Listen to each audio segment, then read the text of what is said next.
はいどうも、ストックロックです。今日はですね、時計を作っていきたいと思います。使う材料なんですけれども、この100均でね、この手作り時計キットっていうものを発見しまして、これを発見したからね、時計でも作ってみようかって思ったんですけれども、これ100円のものが2つですね。ただね、厚い文字盤用って書いてるものと、少し厚めの文字盤用って書いてるのと2種類あったんで1個ずつ買ってきました。これで200円ですね。でプラスこれも100均で買ってきたブックスタンド、木製のやつ、こんなやつです。これが1個計300円。これで時計を作りたいと思います。でここに 2x4 材があるんですけど、これはねオリジナルの時計を作ろうと思って用意しました。ということで組み合わせ的にはね、厚い文字盤用と 2x4 材、これで1個の時計で、少し厚めの文字盤用とこのブックスタンド、これで1個の時計、こんな感じで今回は2個作っていきたいなと思います。でこっちの方はブックスタンドに真ん中に穴開けるだけ、それで作ってみようかなと思ってます。すごくイージーな作業ですね。でこっちの、2x4 材の方は手作り時計キットがはまるように裏側をちょっと削って、でこれを裏から差し込めるような、そんな感じで考えております。でデザインなんかはまた何も考えてないんで、これからちょっとなるようになれということで、2個の時計を作っていきたいと思います。まずこっちの簡単な方からやろうかな。穴開けて終了だし、でどんなもんかね分かるしね、このキットの中身が。ということでまずこの簡単な方からやってみたいと思います。で早速なんですけど、まずこれをね開けてみたいと思います。説明書とね、文字盤用型紙なんてのもついてますね。今回はね文字盤いらないかなって思ってますんで、ただ単にめんどくさいっていうね。どんな感じなのかな。回すレンチと、あと針が2本、これだけですね。直径 9mm の穴を開ければいいみたいだね。真ん中にはとりあえずまずね 9mm の穴を開けれってことなんで、開けていきましょう。じゃあまずねセンター出しをしましょうか。この辺かな。よし、この辺がおそらくセンターなので、真ん中に穴を開けたいと思います。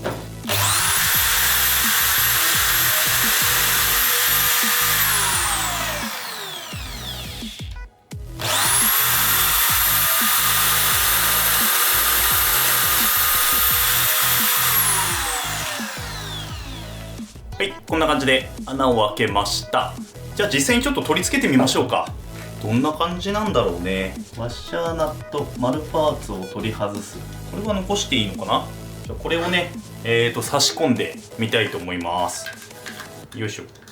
ワッシャーとナットで締める。こんなもんかな。よし、取り付きましたね。こんな感じです。12時になるようにムーブメントの軸に針をセットします。まずは短い方を奥までセットで、分針もグッと、グッて押す感じだね。12時こんな感じでしょう。これでいいのかな。できました。めっちゃ簡単すぐ終わっちゃったな。では電池をつけてみます。よし、入った。今つけました。ただねこれカチカチ言わない時計っていうことで動いてんのか分かんないですね。本当に分かんない。でも一応完成ということで、ちょっと針進んだのかな。ちょっとこのまま放置してみたいと思います何の変哲もなさすぎていいのか悪いのか分からんけど、ブックスタンドにつけたってことでこのまま立てれるっていう利点はありますよね。ただもうちょっとこれ角度変えた方がいいかな。ブックスタンドなんでこの下の台座を角度変えれば時計の角度がね変えれますんで、あとはお好みでね文字盤をつけたりとかそういったことをしていけばいいんですけど、僕はねめんどくさいんでこれで終わりです。ということで200円の時計がまず出来上がりました。やっぱりこれ針動いてるね。さっきより1分ぐらい進んでると思います。次ということで2つ目の方に移りたいと思うんですが、このね厚い文字盤用、次はこっちを使っていこうと思うんですけど、厚みがね 13mm なんですよね。当初 2x4 を使おうと思ってたんですけど、 13mm ってなると 25mm ぐらい彫らなきゃいけないんで、トリマーだとねちょっと刃が届かないんですよね。っていうことで材料を変えるのか手で彫り進めるのかっていう選択に今迫られました。どうしようかな。ワンバイにしようかな。ちょっと今ねワンバイを探してみたいと思います。はい、ということでワンバイ4を用意しました。ちょっとホコリかぶってるけど、まあねこっちの方が掘るのが楽なんでこれだと 5mm ぐらいでいいのかな。 19mm だから 6mm か。6mm ぐらいでいいと思うんで、これを掘り進めていきたいなと思います。ちょっとねポツポツね廃材なんで穴開いてるんですよね。その穴をちょっとかわして使っていこうかな。まああんまりねイメージ固まってないんですけど、とりあえずこの木目を見てね使いたい位置をセットして、まあこの辺がいいかなと思うんですけど、まず中心を決めて穴開けて、で掘る感じかな。この形に掘らなきゃいけませんので、しかもここなんか上突起物あるね。引っ掛けれるようになってんのかな。この分も加味してちょっと大きめに掘りましょうか。はい、今ねあらあら線を引きました。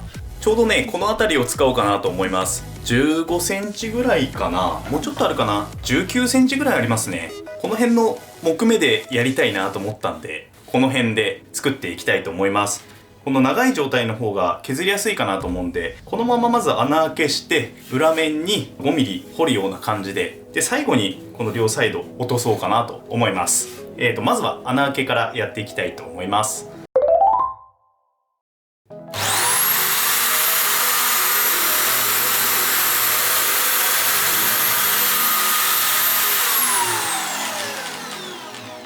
はい、ということでまた 9mm の穴を開けました。で一旦この穴にまた時計のキットをですね差し込んでいきたいと思います。差し込んでこれで印をつけます。直接ジグの方でやってもいいんだけど、ちょっと大きめに掘ろうと思ってるんで、あらかたこのぐらいだよっていうのはあらかじめやっときたいと思います。よし、大体大きさわかるでしょう。これでほわほわほわっとした感じですけど、大体の位置が分かったんで、これよりちょっと大きめでジグを取り付けて掘っていきたいと思います。でジグなんですが、前に作ったねこの切り抜き用のジグを使って掘っていこうと思うんですけれども、トリマーはねただこれを使います。この最近入手したトリマーですね。問題はねこれジグ作った時ボッシュのトリマーに合わせて作ってるので、ちょっとねこの幅が合わないというか、ちょっとジグの方が削れるかもしれないですね。でもおそらくもう手持ちでやる時ってこっちを使うことの方が多いと思うんで、ジグの内側ごと削っちゃおうかなと思います。ちょうどいい機会だね。変な中途半端な感じで削れるとは思いますけど、もう一回ね端っこ切り直した方がいいですね。当然だけど、これをセットしていきます。ちょい広めにします。よし、こんな感じでセットして、じゃあこれで両面テープで貼っていきます。はい、正直ね裏面なんであんまり仕上がりは気にしてません。はい、ペタッと。よし、固定されましたね。それではねこれから削るんですけど、ちょっと集塵器つけようと思ったんですけど、意外とね取り回しがめんどくさくて、ホースがついてると1列削るとかなら全然いいんですけど、こういう時ちょっとめんどくさいですね、取り回しが。せっかくコードレスで削りやすくなったのになんかなと思って、掃除することを選びました。なので集塵器なしでこのまま削っていきます。ではいきます。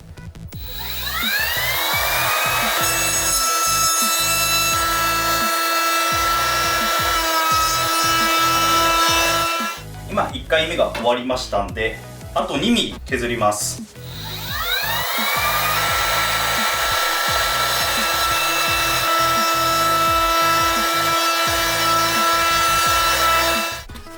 こんな感じで削れました。なんかこういうとこもうちょっと削れよみたいなところありますけど、まあ問題ないでしょう。ってことで外しちゃいます。こんな感じで削れましたんで、これで一回時計をはめてみようか。よいしょ。この引っかかるこいつが当たるね。当たんないと思ったんだけどな、当たっちゃうな。ちょいと失敗しましたね。当たってる。大きさは良かったんですけどね。ちょっと削りましょうか、のみかなんかで。っていうことで当たる細かい部分はのみで削ります。本当にちょっとだな。これでどうだろう。どうでしょうね。ちょっと削りましたが、よいしょ。当たんないかな。これでなんかさっきとあんま変わってねえのだけど、なんか削らなくてよかったかも。とりあえずこれで OK ですね。はい、次はね、面取りをしていきたいと思います。で、面取り方法なんですけど、ただやるだけではちょっとつまんないなと思ったんで、グラインダーを使ってちょっと不規則に面を取ってみたいと思います。なんていうのかな、ちょっと木っぽさを出すというか、ここの角を削って木の表面をちょっと表現してみようかなと思いまして、今パッと思いついたデザインですね。で、面を取って真ん中の部分とこの面を取った部分の色を変えてあげれば、幹を縦割りにしたような感じのデザインになるかなと思って、一応イメージはそんな感じでやってみたいと思います。では適当に削ります。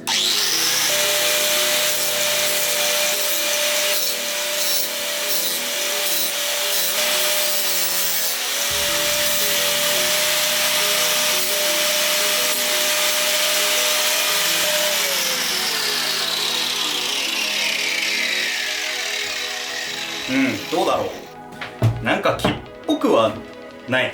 なるべくね、本当に不規則に面を取るっていう感じですかね。で、あえてね、段差は残してます。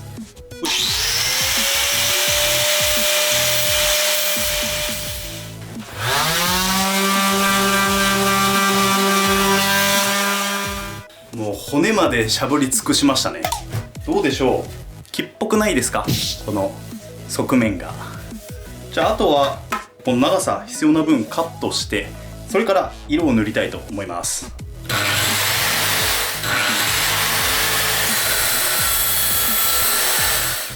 はい、できました。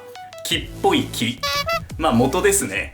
はい、ということで、ここまでできたんですけど、このサイドの部分とこの真ん中の部分と色を変えたいなと思ってまして、で、どうしてね今回はこういう風にしたかというと、実は先日このね、いつも使ってる塗料の欅っていう色の塗料を新たに購入してみたんで、今まで使ってるウォルナットとこの欅を組み合わせたらちょっと木っぽくなるのかなと思って、なので真ん中が欅で、このサイドの部分が今までのウォルナットっていう感じで塗装してみたいと思います。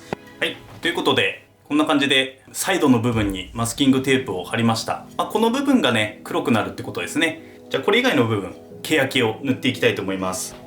そういえば履けねえな。範囲が狭いんでウエスで塗っていきたいなと思います。初めての欅ですね。なんかあんまり色変わんないような気するんだけど、どうなんだろうね。ちょっとまず裏塗ってみようか。どうなんでしょうね。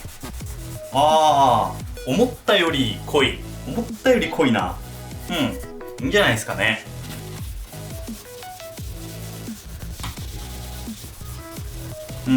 木目を生かしてこんな感じでフィニッシュにしたいと思います。ちょっと裏の方が濃くなっちゃったけど、いいんじゃないですかね。じゃあ次にこの濃い方ですねを塗っていこうと思うんですけど、マスキングの位置を変えなきゃならないんで、またマスキングを剥がして貼り直します。はい、ではマスキングテープが貼り終わったので、いつもの濃い方ですね、これを塗っていきたいと思います。果たしてこれはかっこいいのかね。それが謎ですけど、だけどちょっと木っぽくなったかな。なってくれてるような気はする。どうなんですかね。マスキング取ってみますね。ちょっとは木っぽくなってくれたのかどうか。ちょっとぽいかもしれないですね。ほら、はい、どうだ。ちょっと木の幹っぽくできたかな。どうですかね。ぽく見えますかね。でね、まだね後ろどうするか決めてないんですよ。立てかけるのであればなんか穴開けてね、これボッコ丸棒かなんか差し込んでこう立つような感じにしようかなと思うんですけど、一応自立はするんだけどね、ワンバイだからちょっと悩んでます。まずはこのままでもいいかな。はい、ではこの状態でちょっとね乾燥させてから、次は時計を組み込んでみたいと思います。はい、ということで乾いてないんだけどね、組み上げてみたいと思います。こっちはね壁掛けにすることにしました。こっちせっかくフックついてるしね、壁掛け時計として使おうかな。これを閉めるんだな。やべ、ワッシャー入れてね。もうなんか意外とこの100均の時計面白いっすね。アイデア次第ではこんなダッサい時計じゃなくてかっこいいの作れそうな気がする。で最後に、よし、できた。完成。なんかダセーなこことここ寂しいね。なんか入れてもいいかもしれないですね、ここね。まあそれはアイデア次第で、なんか字入れるとか、オリジナルなんでね、何でも入れれちゃいますんで、まあ気が向いたらね、文字盤の方も全然これ取り外せば文字盤つけれますんで、はい、それは後ほど考えてみたいと思います。このまままずは使ってみます。はい、ということで今日は2つの時計を作ってみました。置き時計と、まあ置き時計にもなるし掛け時計にもなるしっていう、このちょっと木みたいなやつね。このチャンネルでは珍しく2色使ってみたんで、かなり手をかけた方かなと思っております。でまあ機能的にはね、時計なんでまあ見れればいいかなと思って今回文字盤を何も入れなかったんですけれども、やっぱりね寂しいね。文字盤って僕いらねえやって思ってたんですけど、あった方がデザイン的にいいもんなんだなって正直思いましたんで、こっちはまだしもなんかこっち100均のもともとなんか絵が描いてるんで、何かが描いてるとちょっと良さはあるんですけど、こっちはね木っぽく作りましたっていうだけで、ここだだっ広くなっちゃってちょっと寂しいですよね。暇があれば追加してみようかなとは思ってますが、とりあえずこのまま機能的には問題ないので使っていこうかなと思います。まあ正直ね、かっこいいもんじゃないですね。でもこのね100均の時計のキットですね、100円で売ってますんで、まあ、結構楽しめるんじゃないかなとは思いました。なんかもっといろんなもの、手の込んだものを作ってみたいなとは思いました。もしねこの動画を見てやってみようって思った方は是非チャレンジしてみてください。100円なんでね、まあ、これと全く同じもの作るっつっても200円でできちゃいますんで、穴開けるだけですから。で結構これねブックスタンドってだけあって、こうやってゴムがついてるんで座りもかなりいいんですよ。だからこっちの方がかなり実用的かなっていう感じはする。こっちはいって感じです。ということで今日はこんな感じで終わりたいと思います。この動画を見てちょっとでも面白かった、参考になったって方はチャンネル登録と高評価よろしくお願いいたします。ではまた次回の動画でお会いいたしましょう。またね。